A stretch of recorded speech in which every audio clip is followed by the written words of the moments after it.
கர்த்தருடைய நாமம் மகிமைப்படுவதாக. ஒரு அருமையான ஒரு வசனம் பாருங்க. சங்கீதம் 145 14வது வசனத்தை வாசிக்கும் போது, கர்த்தர் விழுகிற யாவரையும் தாங்கி மடங்கடிக்கப்பட்ட யாவரையும் தூக்கி விடுகிறார் அப்படின்னு பார்க்கிறோம். உண்மையில நம்ம வாழ்க்கையில பல முறை நம்ம விழுந்து கொண்டே இருக்கிறோம். ஆனா ஆண்டவர் நம்ம தூக்கி விட்டுட்டே இருக்கிறார். இன்றைக்கு ஒருவேளை உலகத்துல நீங்க ஒரு இடத்துல வேலை பார்ப்பீங்கன்னா, நீங்க வேலை பார்க்குற இடத்துல நீங்க ஒரு தவறு செய்யறீங்கன்னா ஒரு சான்ஸ் தருவாங்க. இனிமேல் இந்த தப்பு பண்ணாத அப்படிம்பாங்க. 2வது முறை தப்பு பண்ணீங்கன்னா திருப்பி ஒரு சான்ஸ் தருவாங்க. இதுக்கு அடுத்து பண்ணாதம்பாங்க. 3வது முறை தப்பு பண்ணா கூட ஒரு சான்ஸ் தருவாங்க. இதுக்கு மேல பண்ணக்கூடாதுன்னு. ஆனா 4வது முறை நீங்க தப்பு பண்ணும்போது உங்களை வேலையை விட்டு தூரம் அனுப்பிடுவாங்க.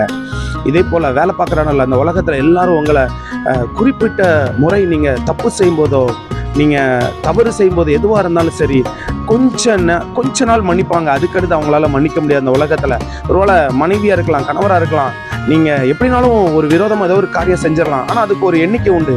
ஒரு 4 முறையோ 5 முறையோ, சில நேரம் அன்பின் நிமித்தமா 10 முறையோ 15 முறையோ.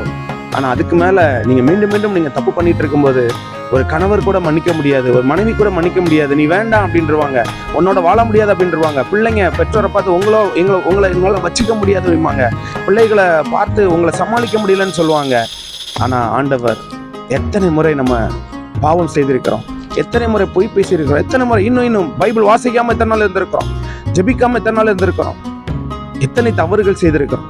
எத்தனை முறை தவறுகள் செய்து மீண்டும் ஆண்டவரிடத்துல வந்து, ஆண்டவரை என்னை மன்னிங்க ஆண்டவரை அப்படின்னு சொன்னாலும் உடனே ஆண்டவர் மன்னித்து நம்மளை விழுகிற நம்மளை தாங்கி மடங்கடிக்கப்பட்ட நம்மளை தூக்கி விடுகிறாருங்க. எத்தனை முறை நம்ம ஆண்டோட சமூகத்துல போய், ஆண்டவரை நான் தப்பு பண்ணிட்டேன் என்னை மன்னிச்சிருங்க அப்படின்னு சொல்லும் போதும் அவர் மன்னிக்கிறவரா இருக்கிறார்.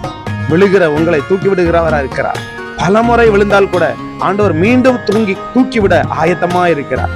அதனால நம்ம ஆண்டவருக்கு பிரியமா இருக்கணும். நம்ம முடிஞ்ச வரைக்கும் இனிமேல் நம்ம விழாம இருக்கணும் அப்படின்ற எண்ணம் வேணும். ஆண்டவரை இனிமே நாங்க விழமாட்டோம், ஆண்டவரை இனிமே விழமாட்டோம், இனிமே நாங்க உமக்குள்ள நாங்க இருப்போம், இனிமே நீங்க சொல்றபடி நீங்க ஆசைப்படுகிறபடி நாங்க வாழுவோம் அப்படி நீங்க முடிவெடுங்க. ஆண்டவர் உங்களை ரொம்ப நேசிக்கிறார். கர்த்தருடைய நாமம் மகிமைப்படுவதாக. ஆமென்.